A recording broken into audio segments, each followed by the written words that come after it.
Hi friends, welcome to my channel Rashmi's kitchen. ಏನಪ್ಪ ಇಷ್ಟೊಂದು chilli ಇಟ್ಕೊಂಡು ಕೂತಿದ್ದಾರೆ ಅಂತ ನೋಡ್ತಿದ್ದೀರಾ? ನಾನಿವತ್ತು ಮಾಡ್ತಿರೋ ರೆಸಿಪಿ ಲೆಮನ್ ರೈಸ್. ಈ ಲೆಮನ್ ರೈಸ್ನ ತುಂಬಾ ಸಿಂಪಲ್ ಆಗಿ ಮಾಡ್ಬೋದು.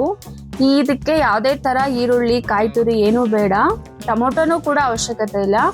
ಯಾವ ತರ ಈಸಿಯಾಗಿ ಮಾಡೋದನ್ನ ನೋಡೋಣ ಬನ್ನಿ.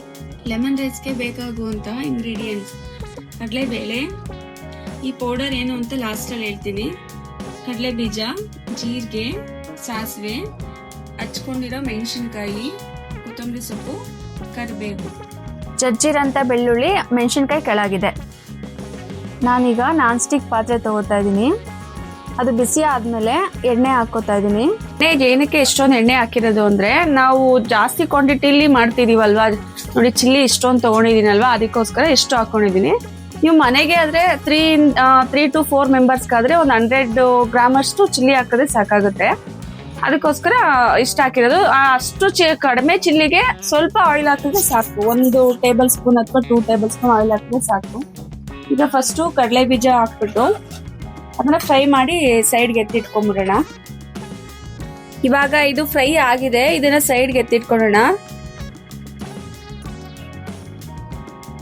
ಬೀಜ ಫ್ರೈ ಮಾಡ್ಕೊಂಡಿದ್ದಾಯ್ತು. ಇವಾಗ ಇದನ್ನ ಸೈಡ್ಗೆ ಎತ್ತಿಟ್ಕೊಳ್ಳೋಣ.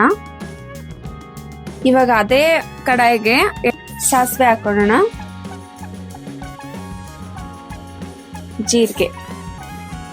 ಇವಾಗ ಇದು ಕಡಲೆಬೇಳೆ, ಇದು ಅರ್ಧ ಕಪ್ ಇದೆ. ಸ್ವಲ್ಪ ಮಾಡೋದಾದ್ರೆ ಒಂದು 2 ಟೇಬಲ್ ಸ್ಪೂನ್ ಅಷ್ಟು ಕಡಲೆಬೇಳೆ ಸಾಕಾಗುತ್ತೆ. ಇದು ಸ್ವಲ್ಪ ಫ್ರೈ ಆಗ್ಲಿ.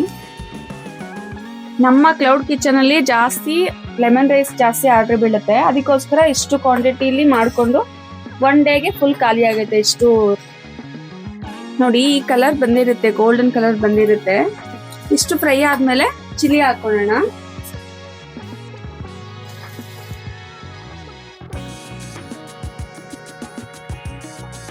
ಚಿಲ್ಲಿ ಹಾಕಿದ್ಮೇಲೆ ಚೆನ್ನಾಗಿ ತಿರ್ಸ್ಕೊತಾ ಇದ್ದೀನಿ. ಇವಾಗ ಇದಕ್ಕೆ ರುಚಿಗೆ ತಕ್ಕಷ್ಟು ಉಪ್ಪು ಹಾಕ್ತಾ ಇದ್ದೀನಿ. ಸಾಲ್ಟ್ ಹಾಕಿದ್ಮೇಲೆ 2 ನಿಮಿಷ ಲೋ ಫ್ಲೇಮಲ್ಲೇ ಬೇಯಿಸ್ಬೇಕಾಗುತ್ತೆ.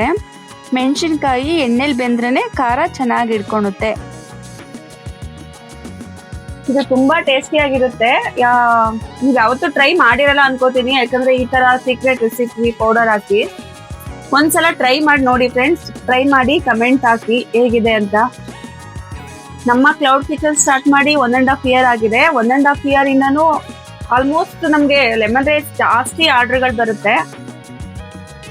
ಅದಕ್ಕೋಸ್ಕರ ಎಲ್ಲಾರ್ಗೂ ತೋರ್ಸೋಣ ಅಂದ್ಬಿಟ್ಟು ಈ ವಿಡಿಯೋ ಮಾಡಿ ತೋರಿಸ್ತಾ ಇರೋದು.